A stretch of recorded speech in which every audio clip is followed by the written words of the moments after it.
السلام علیکم ناظرین، آپ دیکھ رہے ہیں اسکوپ ٹرینڈز ہورائزن۔ انسانی تاریخ میں جنگیں ہوئیں، سلطنتیں بنے، بادشاہ آئے اور گئے، لیکن ایک چیز تقریباً ہر دور میں مشترک رہی: سزا۔ اور کچھ سزائیں ایسی تھیں جو صرف جرم روکنے کے لیے نہیں تھیں بلکہ خوف پیدا کرنے کے لیے تھیں۔ ایسی سزائیں جنہیں سن کر آج بھی روح کانپ جائے۔ آج ہم جانیں گے the most cruel punishments in history.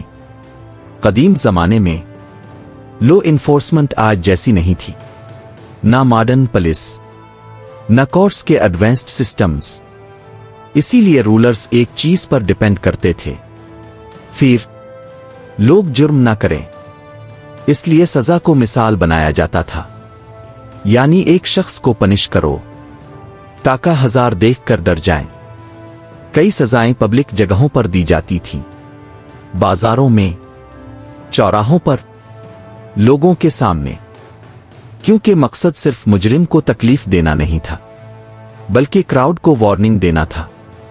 یہ قدیم دنیا کی سب سے پینفل پنشمنٹس میں سے ایک تھی۔ وکٹم کو لکڑی کے ڈھانچے پر باندھا اکیلوں سے جوڑا جاتا تھا اور پھر اسے آہستہ آہستہ مرنے کے لیے چھوڑ دیا جاتا تھا۔ یہ صرف موت نہیں تھی، یہ پبلک ہیوملیشن بھی تھی۔ کروسیفکشن کا مقصد صرف ایک انسان نہیں تھا بلکہ ہزاروں دیکھنے والوں کے ذہن میں خوف بٹھانا تھا۔ جب لوگ راستے میں ایسی لاشیں دیکھتے تو انہیں میسج ملتا: قانون توڑنے کا انجام یہی ہے۔ میڈیول یورپ میں ایک نوٹریس پنشمنٹ تھی، خاص طور پر ٹریزن کے کیسز میں۔ اس میں مجرم کو شدید جسمانی تکلیف دی جاتی اور آخر میں باڈی کو حصوں میں تقسیم کیا جاتا۔ یہ سزا اتنی بروٹل تھی کہ اس کا نام ہی خوف پیدا کرتا تھا۔ بادشاہوں کے دور میں ٹریزن سب سے بڑا جرم سمجھا جاتا تھا، کیونکہ ایک ٹریٹر صرف ایک شخص نہیں، پورے تخت کے لیے خطرہ سمجھا جاتا تھا۔ اسی لیے سزا بھی ایکسٹریم ہوتی تھی۔ یہ تاریخ کی سب سے خوفناک پنشمنٹس میں شمار ہوتی ہے۔ اس میں ایک نوکیلی لکڑی اسٹیک استعمال کی جاتی تھی، وکٹم کو آہستہ آہستہ تکلیف دے موت دی جاتی تھی۔ اس پنشمنٹ کا مقصد واضح تھا: ٹیرر۔ ولیٹ کا نام اسی پنشمنٹ سے مشہور ہوا۔ کہا جاتا ہے کہ وہ دشمنوں میں خوف پیدا کرنے کے لیے ایسی بروٹل میتھڈز استعمال کرتا تھا۔ اسی ریپیوٹیشن نے بعد میں ڈریکیالا لیجنڈز کو بھی انفلوئنس کیا۔ قدیم فارس سے منسوب ایک سزا جس کے بارے میں تاریخی روایات ملتی ہے: وکٹم کو کنفائنڈ حالت میں رکھ کر کیڑوں اور ایکسپوجر کے ذریعے سفرنگ دی جاتی تھی۔ اگرچہ ہسٹرینز ڈیٹیلز پر ڈیبیٹ کرتے ہیں، لیکن اس پنشمنٹ کا ذکر بروٹیلٹی کی مثال کے طور پر ہوتا ہے۔ یہ یاد رکھنا ضروری ہے، ہر تاریخی پنشمنٹ کی ڈیٹیل 100% کنفرم نہیں ہوتی۔ کبھی انامیز ایک دوسرے کو زیادہ کروئل دکھاتے تھے، یعنی ہسٹری میں پراپگینڈا بھی شامل ہو سکتا ہے۔